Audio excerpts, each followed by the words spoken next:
fueled by the desert heat and moisture from faraway oceans. During a quiet afternoon, a lazy sky gathers. Clouds darken, blotting out the sun. Flash of light catches the eye. Thunder rumbles across the land. The sweeping clouds explode and rain crashes down, overwhelming the dry desert. Our first responders are called into action. Where there is need, they stand in harm's way. The annual battle with Mother Nature has begun. This is Monsoon 2021, and we are Arizona's Weather Authority. Our job this summer, keeping you ahead of the monsoon. From afternoon dust that signals the start of storms, to the mornings when record rain brings traffic to a halt. We assess the overnight damage with first responders. And we've got you covered with our forecast to see when the next storm is moving in. But first, you have to have a monsoon, and last year, the monsoon failed across the state. Very little rain. And in central Arizona, it was the driest monsoon in 40 years. It would be really hard to have a worse monsoon season than we had last year. That's Dan Hens, a meteorologist at County Flood Control. He says last year's monsoon fail was on a scale they've never seen before. This is the monsoon data from Sky Harbor Airport over the last 10 years, but Hens is able to look deeper.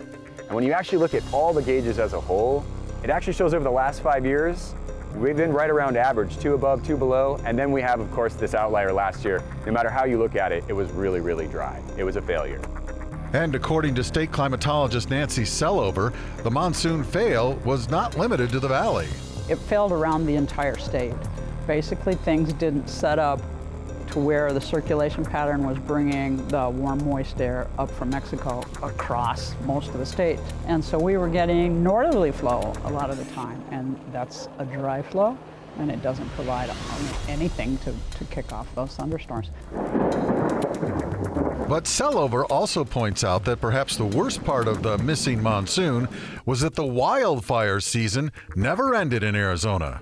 It is critical for that, and we're concerned this year because last year it never came, it never stopped. The fire seasons kind of continued all the way through. We had a few rain events and stuff, and for some places of the state that was enough because the temperatures went down. But now we're moving into the dry period again. But even in the valley, the summer rains are important. Water is probably the most important asset. I mean, we live in a desert, right? So every drop of water counts. The monsoon doesn't perform as well as expected. For us here in the Phoenix area, that's 30 to 50% of our yearly rainfall. Flood Control's website operates 24/7. It's a pretty good source of real-time monsoon information. You can tell if any of the washes are running around your neighborhood. So the data is there to help with actionable outcomes. So we're here to, again, help the people and protect the people from flooding around the county. The new normals issued by the National Weather Service also show a big drop in the average amount of rain we can expect in the monsoon, down more than 10%. Another sign we're getting drier.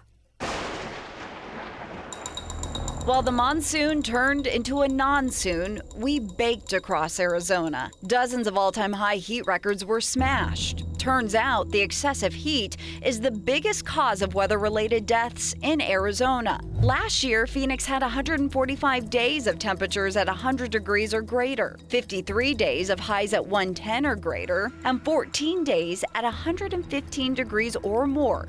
Each one was a record. When it was all said and done, 2020 went down as the hottest summer ever recorded for Phoenix. The casualties from the heat are no comparison to other weather-related threats. Over the past decade in Arizona, while 13 people died from lightning and 35 people died from floods, nearly 3,100 people died from the heat. We've learned the harsh lesson that the impact of the scorching desert temperatures are not to be ignored. All right, so let's break down our summer storm season. Let's start with the word monsoon. It literally means season or seasonal wind shift. It's the time of year when our winds shift and we see a dramatic change in our weather patterns. First of all, our winter spring jet stream goes well up to the north, and all that plentiful sunshine in June sets up what's called a thermal low. It's rising hot air. Meantime, a high pressure ridge sets up shop up near the Four Corners area, and the clockwise circulation around the high picks up a lot of moisture from the Gulf of Mexico. The thermal low counterclockwise rotation picks up moisture from the Sea of Cortez, and all that steamy, sticky air meets right over Arizona, and when it happens, thunderstorms occur. In fact, our monsoon accounts for over a third of our yearly rainfall. Well, no monsoon season is ever the same. So whether you're new to Arizona or a native like me, here's what you can expect. They say it's a dry heat, and that's true until that monsoon pattern sets up. In July and especially August, you're going to notice it gets pretty humid around here, but that's the fuel for our thunderstorms. Thunderstorms are most common during the evening and nighttime hours around here, but don't let your guard down for morning storms, which we can sometimes get too. Strong winds, heavy rain, and lightning are our biggest threats. Get off the golf course or out of the pool if you hear thunder. You're likely close enough to get struck by lightning. It's a good idea to check your windshield wipers before the season starts. Sometimes our intense summer heat can warp these, and then they won't work when you need them. Another hazard on the road, dust storms. They can hit anytime, but are most common in the evening, sometimes during that evening commute. So be sure to pull off the road completely and turn off your lights if you're ever caught in one. Those dust storms are usually near the beginning of monsoon season in June and July, since the land is more parched from months of dry weather. And in drought years like this one, we tend to see more dust storms than normal. After a dust storm, you'll want to stay inside for a bit because air quality isn't the greatest, and it's not a bad idea to then change your air filters at home too. When we do finally get decent rain, flash flooding can be a real problem. In fact, if you ever see a barricade like this, don't try to drive around it. If you do and you get stuck, we have what's called Arizona's stupid motorist law. If you get stuck down there, you can get charged for that rescue. We've got a lot of desert washes that fill up during monsoon storms, but also a lot of spots in the city too, like this one here in Scottsdale. We're at the Indian Bend Greenbelt and Wash. It's an 11-mile stretch of grass, parks, and golf courses, all designed to fill up with flood water during storms and keep that out of nearby neighborhoods. By the way, it's not smart to swim in that water after a storm, as health experts say there's all sorts of bacteria and hazards inside. Speaking of swimming, your pool will need some extra TLC after big dust storms, and your trees might as well. It's a good idea to prune certain trees back right now in order to make them stronger for monsoon storms and their wind. Strong winds can lead to power outages, so it's a good idea to have a couple of flashlights and fresh batteries on hand as we head into this season. If you want to know how long those power outages are going to last in your neighborhood, make sure you've got our AZ Family mobile app. That's where you can also get the latest radar, rainfall totals, and the latest forecast as we head into a busy season ahead. It's a fascinating part of our summer monsoon, lightning.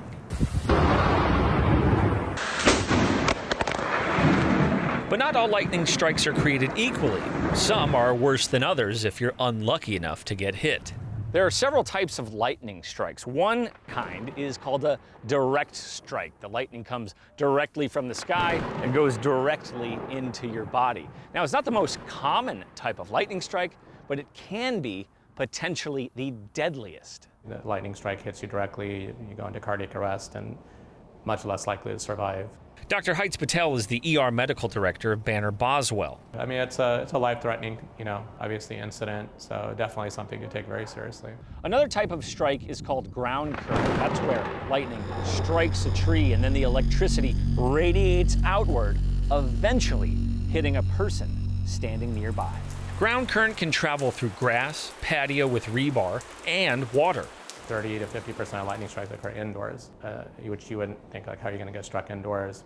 When lightning strikes your home, through conduction, electricity travels through wires or metal plumbing.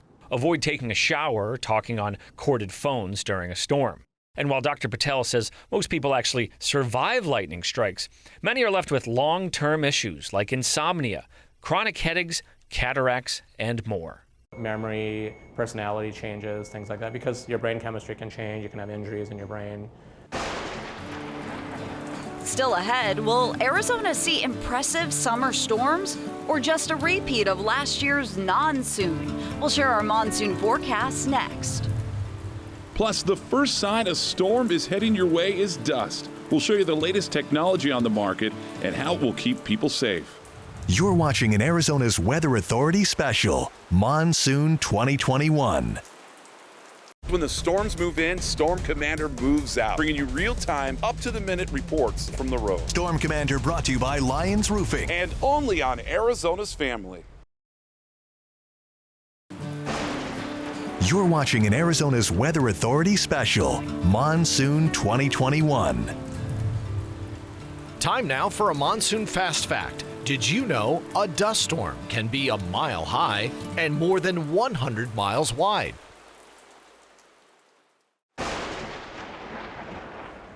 Wildfires dominated our headlines last summer because we all know our 2020 monsoon was pretty much a dud. But when looking back at why that happened, an interesting fact popped out, and it was something that we could actually see in the air all summer long.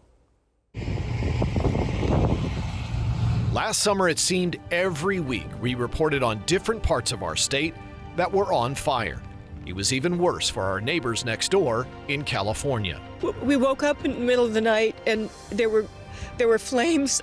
We could see flames and we ran. In fact, the Southwest region saw the most acres of land burned this century, over 1 million acres torched. And we could really see it in our sunsets.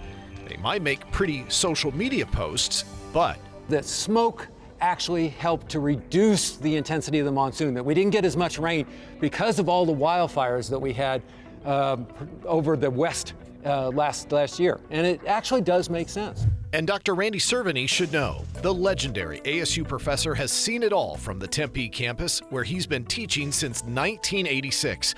And he busted out the Play-Doh to take us through what is needed in our atmosphere to make raindrops fall. In order to get it to rain, water doesn't collect around itself. It actually has to collect onto something. Dust and other things like smoke are what we call the seeds to a raindrop. In order for a raindrop to form, you've got to have something for the water to collect on. It doesn't collect on itself. So up on the top of the atmosphere, what we're going to have is water droplets that will start to form collect onto a dust particle. And as it does that, they get heavier. As they get heavier, they start to fall, and they're going to fall into other dust particles. As they fall down out of the cloud, they're going to fall as a big raindrop. But too much smoke, like we had last year, is a problem. The key with the smoke, in terms of causing a lack of rainfall, is that the smoke puts too many of these condensation nuclei, these seeds, into the atmosphere, so that we don't get as much water collecting on any one drop, on any one seed, and they stay hanging up in the sky. They don't fall together and merge into one big droplet. So when we put a lot of stuff into the atmosphere, it actually suppresses rainfall. We don't get nearly as much rain when we have heavy smoke days as when we have a moderate smoke day.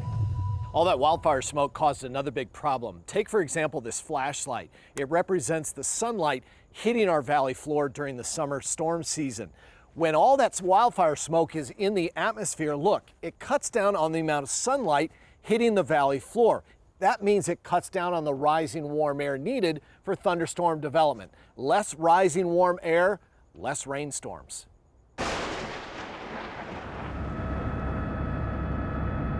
10 years ago this summer, the big one hit Phoenix, one of the largest dust storms on record, piling dust a mile high into the atmosphere and stretching nearly across the entire width of the state.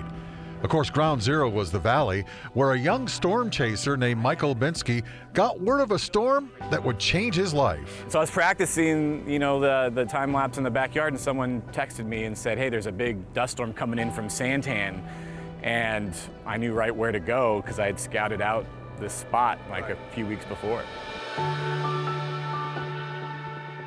Olbinski set up his gear on a downtown parking garage and watched the monster overtake the city. I just literally couldn't believe what I was seeing. I mean, it was still coming over South Mountain, and as it just kept getting closer and closer, I just was astounded. The dust storm went viral and Mike's phone started ringing nonstop.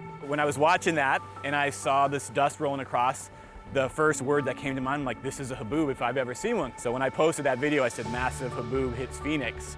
And since it went viral, that word was suddenly like mainstream on the nightly news.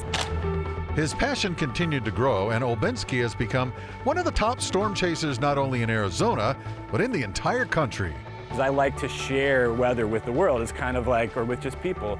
And so that was kind of like an amazing moment, and it put me on a path that I, am still on today.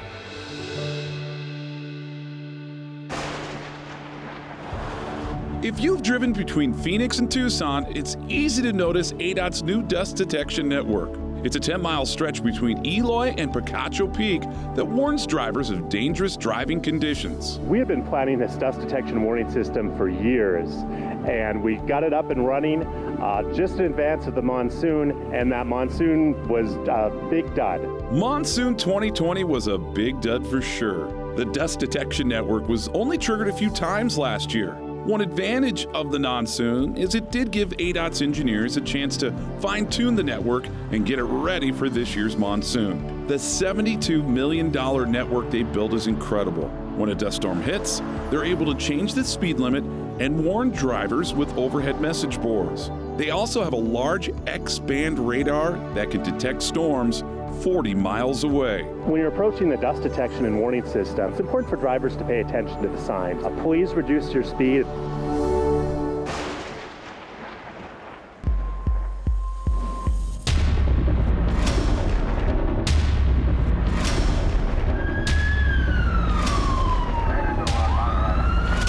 During the summer monsoon, the Sonoran Desert is notorious for blinding dust storms that roll up in the blink of an eye. Before you know it, you are in near zero visibility. And the worst place you can be during this time is in your car on the road. So what should you do if you find yourself on a road trip and a dust storm pops up? First thing you want to do is look around, make sure there's no traffic next to you, start to slow your speed and pull off on the side of the road as far as you can. The next thing you want to do is put your car into park and then hit your emergency brake. Take your foot off the brake pedal, turn off any lights. You don't want any cars to see your lights because they may think that they can follow you and may ultimately crash in the back of your vehicle. Finally, leave your seatbelt on, sit there, and wait for the dust storm to pass. Flash floods strike without warning and threaten the lives of Arizonans every summer. Coming up, the intense training of the first responders who want to keep you alive. What's in a name? Centuries of use when it comes to the word monsoon. A look back at how our famous season got its start. You're watching an Arizona's Weather Authority special, Monsoon 2021.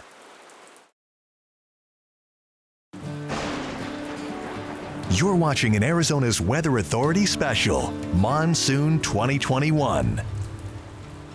Time now for a monsoon fast fact. Did you know as little as 6 inches of rushing water can begin to move a car?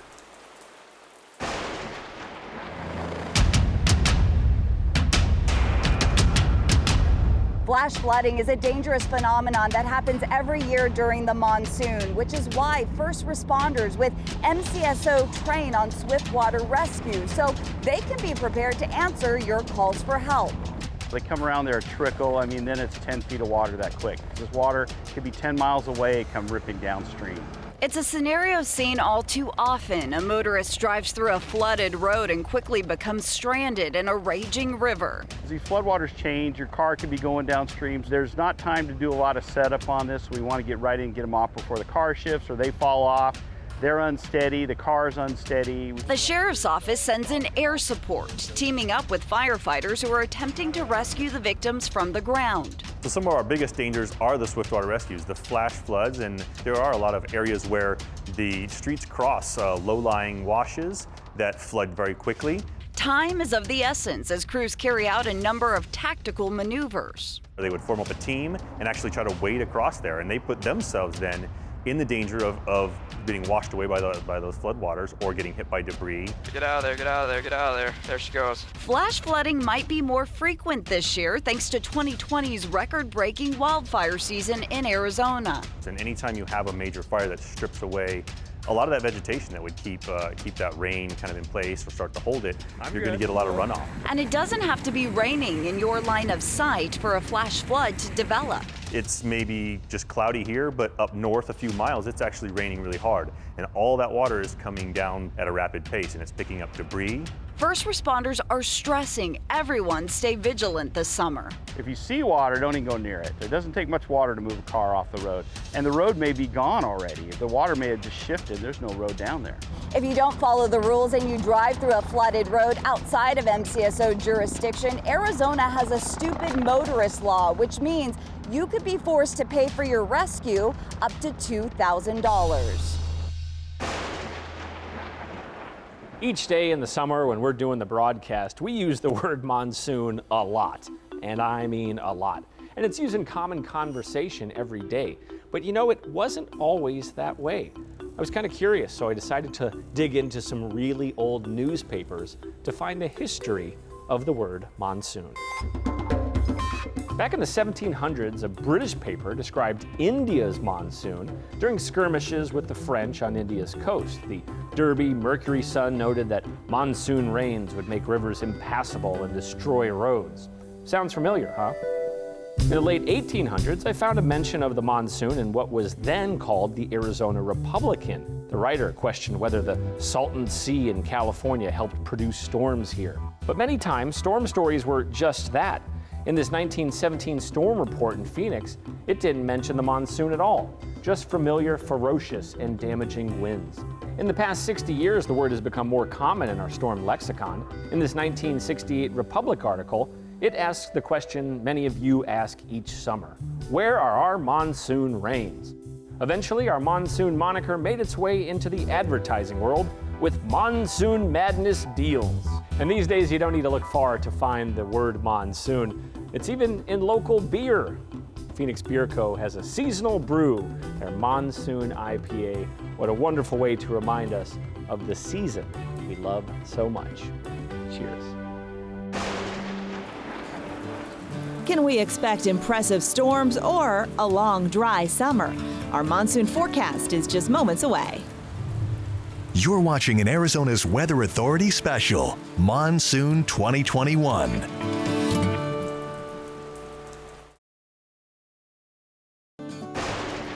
You're watching an Arizona's Weather Authority special, Monsoon 2021.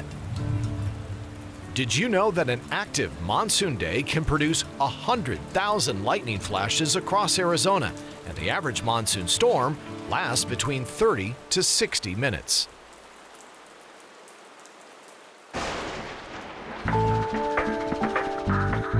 While there were early indications a strong monsoon was developing for 2021, that's apparently not the case. As a result, we've defaulted to a forecast with warmer than normal and drier than normal conditions. The farther east in the state you are, the less rain you can expect compared to the norms.